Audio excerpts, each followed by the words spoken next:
You know, salespeople are constantly making a series of mistakes that cause them to lose sales and not close deals. And when we don't realize these mistakes, nobody's going to tell us what these mistakes are. We need to be able to self analyze and think what our actions or inactions were. So, salespeople usually don't get the opportunity to understand what are those mistakes and what we're consistently making. So, in this video, I'm going to share the five biggest sales mistakes to avoid, and I'd like to ask you a favor. If you found some value in what I will share with you, please give this video a thumbs up and subscribe to my channel. It really helps with the YouTube algorithm.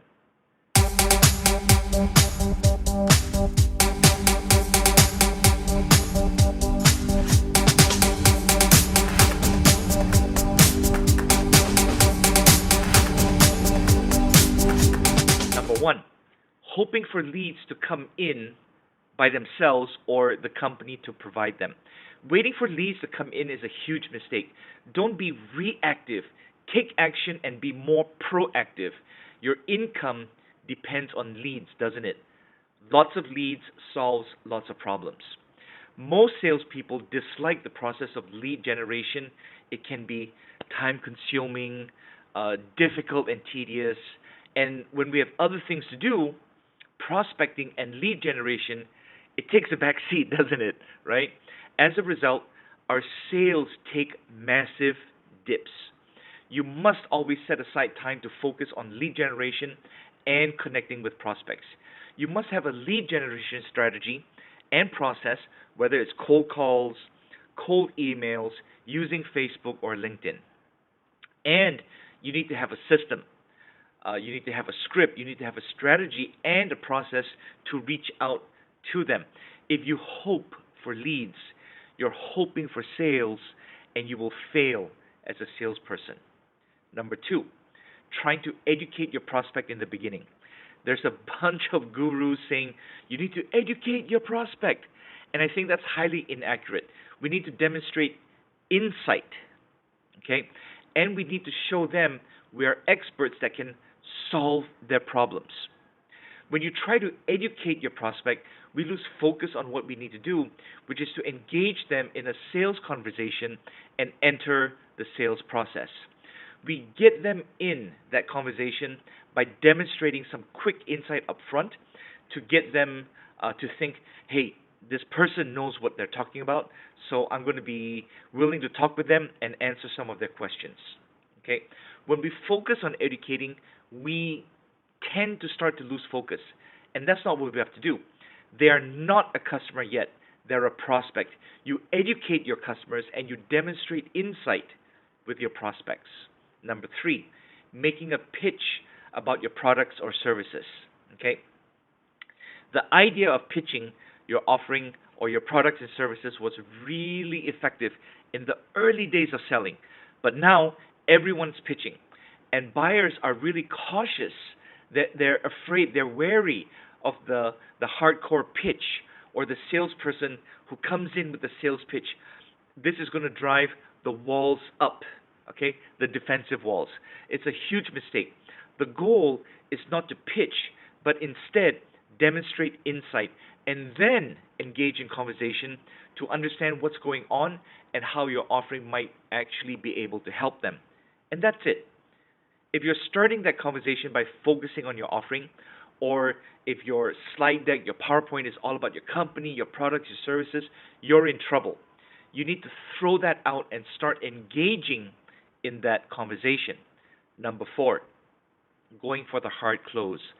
There are salespeople still focused on how am I going to close the prospect. If you start strong, you will end strong.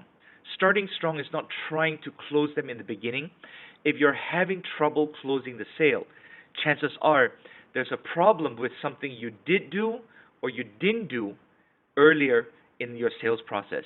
Maybe you're not getting the real commitment, or you're not understanding what's going on, or you're not engaging them in the right conversation, or you're not demonstrating that you can solve the problems. Then when it comes time to try to close the sale, you get pushed back. The prospect says, I really need to think about it, or I need to run this by my partner, or I need to share this with my team, or the timing's just not right. Can you reach back in 6 months?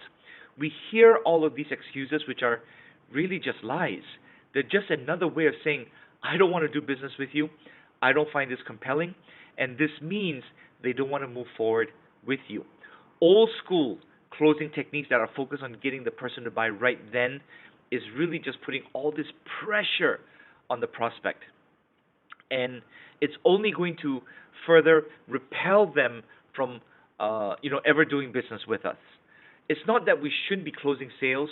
We absolutely should be closing sales, but it's not about going for the close. If you have a closing problem, there's something happening earlier where you're not engaging them in the right conversation. You're not using the right sales process to get them to that point of saying, yes, this makes sense. Number 5, blaming the marketplace, blaming the economy, or blaming the competition, or blaming the high price, okay, for losing business. This is the number one excuse from salespeople all the time, right now, back then, and probably in the future. Because there are so many things going on in the world, we have one of two choices. We can either continue to blame the marketplace for any lost sales that are happening, or we can take control over our financial and selling destiny. The reason that this is a mistake is because salespeople that are blaming the marketplace, blaming the economy or the competition, are the people who will fail or make very little money. We must stop blaming all of these external factors. Focus on what we can control. Your prospecting activities, your setting appointment techniques, and you can control how professional and effective you are at selling to people in front of you. You can control how consistent you are in getting in front of people. What you cannot control is everything else that's going on in the world, all right? So don't worry about all of that. Don't worry about that stuff. Don't worry about things that you cannot control. Focus on what we can control. Take full ownership for your sales. Take full ownership for your lead generation, and have a process, have a system you can follow consistently to make sure you can repeatedly and reliably set enough meetings and get those to turn into sales. There are salespeople in every single industry right now who are crushing it. Stop making excuses to blame all the things that are going on in the world, and focus on what you can control.